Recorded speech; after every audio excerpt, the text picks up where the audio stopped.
Presentation স্লাইডে chapter 7 সম্পর্কে জানবো। চ্যাপ্টার 7 জুলের সূত্রের মূলনীতি।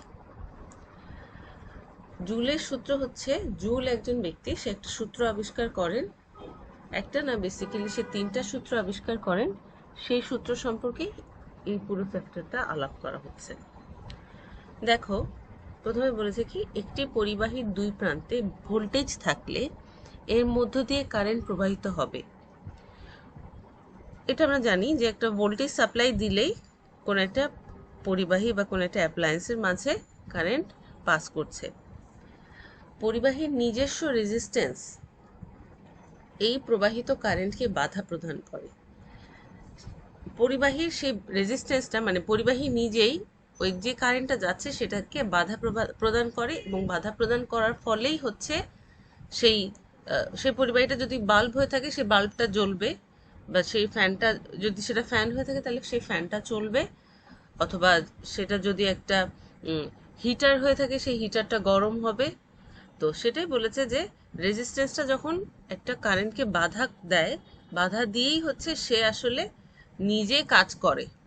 তাই বলেছে যে পরিবাহীর নিজস্ব রেজিস্ট্যান্স এই প্রবাহিত কারেন্টকে বাধা প্রদান করে, ফলে বিদ্যুৎ শক্তির কিছু অংশ তাপ শক্তিতে রূপান্তরিত হয় এবং পরিবাহীটি উত্তপ্ত হয়। কিছু কিছু ক্ষেত্রে আমরা জানি যে কোন এরকম কিছু উপাদান অ্যাপ্লায়েন্স আছে যেগুলো ধরলে গরম হয়ে যায়। তো সেই গরমটা কেন হয়? রেজিস্ট্যান্স যখন কারেন্টকে বাধা দিচ্ছে, সেই বাধা দেওয়ার ফলে সেই অ্যাপ্লায়েন্সটা হিট হয়ে যায়, হিটে রূপান্তর হতে থাকে। তো সেটাই বলেছে যে কিছু অংশ তাপ শক্তিতে রূপান্তরিত হয়, এবং সে তাপ শক্তিতে রূপান্তরিত হলে অবশ্যই সেটা হিটেড হয়ে যাবে বা উত্তপ্ত হয়ে যাবে। এই পুরো ঘটনাটাকেই বলা যায় বিদ্যুৎ প্রবাহের ফলে তাপীয় ক্রিয়া। বিদ্যুৎ প্রবাহের ফলে এই পুরো ঘটনাটাই হচ্ছে তাপের সৃষ্টি করে, এবং সেটা তাপীয় ক্রিয়া নামে পরিচিত। যেমন আমাদের দৈনন্দিন বৈদ্যুতিক হিটার কি হচ্ছে, সে কারেন্ট সুইচ চালাচ্ছি এবং কারেন্ট যাচ্ছে, কয়েলগুলো গরম হচ্ছে, গরম হয়ে আমরা হিট পাচ্ছি।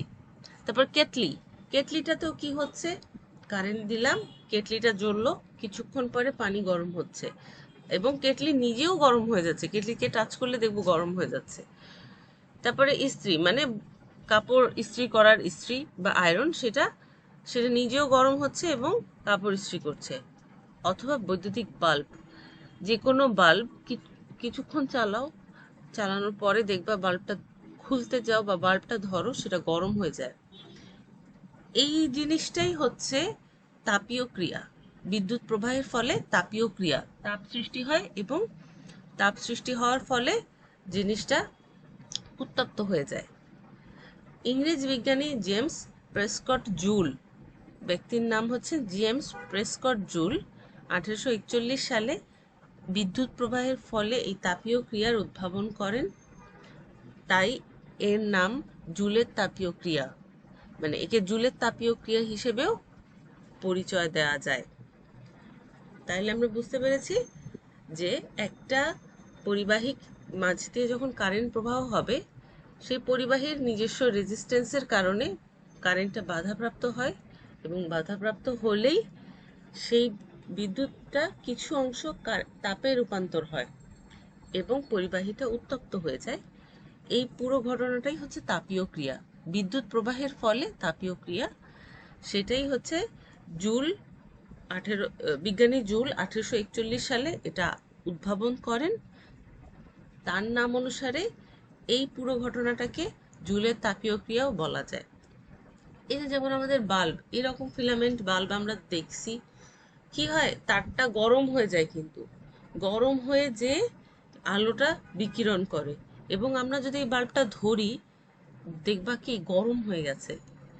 তো সেটাই একটা বিদ্যুৎ তাপীয় ক্রিয়ারই একটা প্রভাব। বিদ্যুৎ প্রবাহের ফলে তাপ সৃষ্টি হচ্ছে, কারেন্ট তো হচ্ছেই, প্লাস তাপেরও সৃষ্টি হচ্ছে। এখন এই বিজ্ঞানী জুল 3টা সূত্র আবিষ্কার করেন। 3টা সূত্রের প্রথম সূত্রটা হচ্ছে ভালো করে দেখি, পরিবাহী রেজিস্ট্যান্সকে আমরা আর দিয়ে প্রকাশ করি, তাই আর লেখা।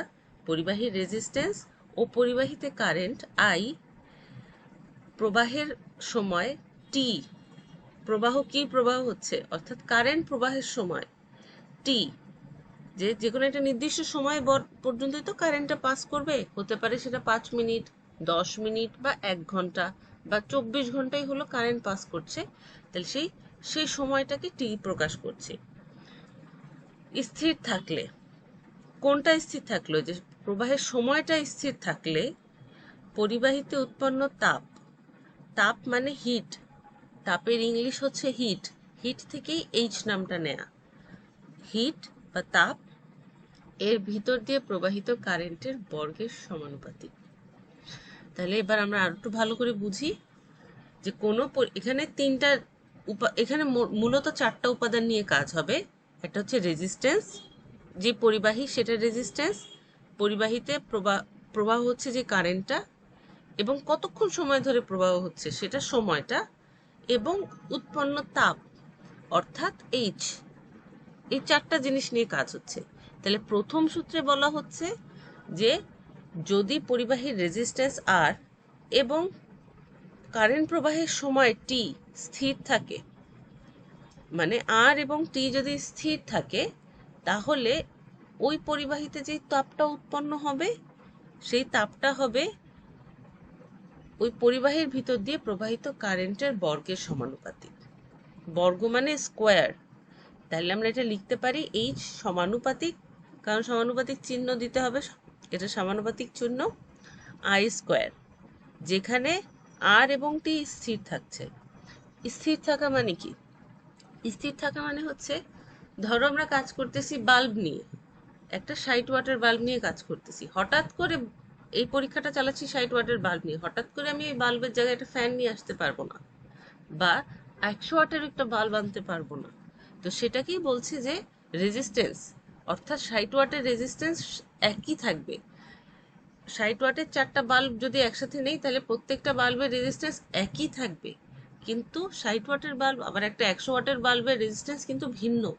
তাই বলছে যে রেজিস্ট্যান্সটা স্থির থাকবে, অর্থাৎ 60 ওয়াট নিয়ে কাজ করব 60 ওয়াটই থাকবে, আর সময়টাই স্থির থাকবে, মানে যে আমি 1 ঘন্টা ধরে কাজ করছি, 1.5 ঘন্টা হয়ে গেল এটা হবে না, 5 ঘন্টা হয়ে গেল সেটা হবে না, তাহলে আমরা ফিক্সড একটা টাইম থাকবে, ফিক্সড একটা টাইমের মাঝে যে পরীক্ষাটা হবে সেই পরীক্ষায় যেই রেজিস্ট্যান্সটা নিয়ে কাজ করছি সেই রেজিস্ট্যান্সটাই থাকবে, অর্থাৎ তখন যে কারেন্টটা উৎপন্ন হবে, তখন যে তাপটা উৎপন্ন হবে সেটা ওর মাঝখান দিয়ে যে কারেন্টটা পাস করছে সেটার বর্গের সমানুপাতিক হবে। এটাই হচ্ছে জুলের প্রথম সূত্র। এবার দ্বিতীয় সূত্রটা বলি কি? দ্বিতীয় সূত্রে আছে পরিবাহিতে কারেন্ট আই প্রবাহের ফলে উৎপন্ন তাপ এর রেজিস্ট্যান্সের সমানুপাতিক। যদি প্রবাহিত কারেন্টের মান এবং কারেন্ট প্রবাহের সময় স্থির থাকে, তাহলে দেখো দ্বিতীয় সূত্রে কাজ করা হচ্ছে রেজিস্ট্যান্স নিয়ে, প্রথম সূত্রে কাজ করেছি কারেন্ট নিয়ে, যেখানে কারেন্ট বর্গের সমানুপাতিক হলো, আর 2 নাম্বার সূত্রে কাজ করছে হচ্ছে রেজিস্ট্যান্স নিয়ে, যেখানে রেজিস্ট্যান্স হবে তাপের সমানুপাতিক, আর স্থির থাকবে হচ্ছে বাকি দুটো উপাদান। বাকি দুটো উপাদান কি কি? একটা হচ্ছে কারেন্ট আর সময়। ওটাই বলেছে, দেখো পরিবাহিতে কারেন্ট আই প্রবাহের ফলে যে উৎপন্ন তাপটা হচ্ছে সেটা রেজিস্ট্যান্সের সমানুপাতিক হবে, কিন্তু শর্ত একটাই, যে কারেন্টের মান এবং সময়টা স্থির থাকতে হবে। এটাই হচ্ছে 2 নাম্বার সূত্র। এবার 3 নাম্বার সূত্রটা আমরা বুঝতেই পারতেছি, যদি প্রথমটায় কারেন্ট নিয়ে কাজ হয়, 2 নাম্বারটায় রেজিস্ট্যান্স নিয়ে কাজ হয়, 3 নাম্বারটায় অবশ্যই সময় নিয়ে কাজ হবে। আর বাম পাশে দেখো প্রত্যেকটারই বাম পাশে আছে হিট, কারণ আমাদের পুরো চ্যাপ্টারটাই হচ্ছে তাপ নিয়ে কথা বলেছে, তো যা নিয়ে আমাদের কথা বলছে বা যা আমাদের বের করতে হবে সবই কিন্তু বাম পক্ষে থাকে, তাই হিট আমরা বাম পাশে রেখে কাজ করব। আচ্ছা আসো 3 নম্বর সূত্রে কি বলেছে? পরিবাহিতে কারেন্ট প্রবাহের ফলে উৎপন্ন তাপ কারেন্ট প্রবাহের সময়ের সমানুপাতিক, যেখানে প্রবাহিত কারেন্ট ও পরিবাহী রেজিস্ট্যান্স স্থির থাকে। তাহলে 3 নম্বরে বলেছে যে তাপ কারেন্টের প্রবাহের সমানুপাতিক, মানে সময়ের সমানুপাতিক, তাহলে H সমানুপাতিক T, যেখানে বাকি দুটো এলিমেন্ট স্থির থাকছে, R এবং I স্থির থাকছে। তাহলে এই সূত্রগুলো খুবই সহজে মনে রাখার একটা উপায় হচ্ছে, প্রথমে দেখো কাজ করতে হচ্ছে কারেন্ট নিয়ে। যখন কারেন্ট নিয়ে কাজ করব বাকি দুইটাকে স্থির রাখবো, R এবং T স্থির থাকতেছে। 2 নম্বরে দেখো কাজ হচ্ছে রেজিস্ট্যান্স নিয়ে, তাহলে বাকি দুটোকে স্থির রাখবো, I এবং T স্থির থাকতেছে। 3 নম্বরে কাজ হচ্ছে সময় নিয়ে, সময় যখন কাজ করব তখন R এবং I কে স্থির রাখবো। আর বাম পাশের সবকটাতেই হচ্ছে H, অর্থাৎ উৎপন্ন তাপ। তাহলে এই তিনটাই হচ্ছে আমাদের জুল বলে গেছে। এখন এই তিনটা সূত্র আমি সমীকরণ 1, 2, 3 দিলাম। এই তিনটা সূত্রকে যদি এক করা হয়, দেখো এই যে এই তিনটা সূত্র লিখলাম কি, H সমানুপাতিক I স্কোয়ার, H সমানুপাতিক রেজিস্ট্যান্স, H সমানুপাতিক টাইম। তিনটা সূত্রকেই সমীকরণ দিয়ে পাশাপাশি রাখলাম। এবার এই তিনটা সূত্র যদি একত্রিত করি, বাম পক্ষে তো Hই আছে, তাহলে বাম পক্ষে H থাকবে, আর ডান পক্ষে সবই একটা একটা করে উপাদান আছে, একটা একটা উপাদান গুণ আকারে ডান পক্ষে চলে যাবে, I স্কোয়ার আর T আসবে। এরপর দেখো কোনো সমীকরণই সমানুপাতিক চিহ্ন দিয়ে কাজ করা সম্ভব না, সেটাকে অবশ্যই সমান চিহ্নে আনতে হয়। সমান চিহ্নে আনতে গেলে আমাদের একটা ধ্রুবক লাগে, অর্থাৎ সমানুপাতিক চিহ্ন উঠাতে গেলে, এই সমানুপাতিক চিহ্নটা উঠাতে গেলে একটা সমান চিহ্ন আনতে হবে এবং একটা ধ্রুবক আনতে হবে। এই ধ্রুবকটাকে এখানে জে দিয়ে প্রকাশ করছে, যেটা বসতেছে নিচে। দেখো উপরের লব আর নিচের অংশটাকে হর বলে, লবে বসছে I স্কোয়ার আর টি, আর নিচে বসছে মানে হরের বসছে টি জে। এখানে দেখো বলেছে যে একটা ধ্রুবক যাকে তাপের যান্ত্রিক সমতুল্য বলে। যে নাম হচ্ছে তাপের যান্ত্রিক সমতুল্য, এটার একটা মান আছে, এটার মান হচ্ছে 4.2 জুল পার ক্যালোরি। এটা একেবারে মুখস্থ মান, এটা একদম মুখস্থ মান। এটা বিজ্ঞানী জুল আবিষ্কার করে দিয়ে গিয়েছে যে জে এর মান হবে 4.2। তাইলে এবার এই জে এর মানটা আমরা এখানে বসাইলে কি দাঁড়ালো, I স্কোয়ার আর টি উপরেই থাকছে, নিচে 4.2টা আসছে। এখন দেখো এই পর্যন্ত আমাদের হয়ে গেল, শেষ। এর থেকে দুটো লাইন যদি বাড়াই তাহলে দেখো কি আছে, 1, এই জিনিসটাকে একটু ভেঙে লিখলে কিরকম দাঁড়ায়, 1/4.2 ইন্টু বা গুণ চিহ্ন I স্কোয়ার আর টি। তাহলে 1/4.2 যদি আমরা ক্যালকুলেটরে বসাই, তাহলে এটার মান আসে 0.24। তাহলে সেই এটাকে আরেকভাবে লেখা যায় H সমান 0.24 I square R T calorie. তো এইটা হচ্ছে জুলের আবিষ্কৃত সূত্রের ফলাফল, H equal to I square R T by 4.2 অথবা H ইকুয়াল 0.24 I square R T calorie. Calorie হচ্ছে একক, তাপের একক হচ্ছে ক্যালোরি, সেখান থেকেই H এর একক ক্যালোরি। এইটা হচ্ছে জুলের সূত্রের সমন্বয়কৃত অংশ। তো আমাদের অঙ্ক এখান থেকে অঙ্কের সূত্র এটা, কিন্তু আমাদের অঙ্ক করতে হবে না, অঙ্কের প্রয়োজন আছে কিনা পরে ওটা ক্লাসে দেখা যাবে। আমাদের এখান থেকে প্রমাণটা আসে যে দেখো প্রমাণ করো H equal to I square R T by 4.2 অথবা H equal to 0.24 I square R T, বলেই দিবে যে এইভাবে প্রমাণ করো।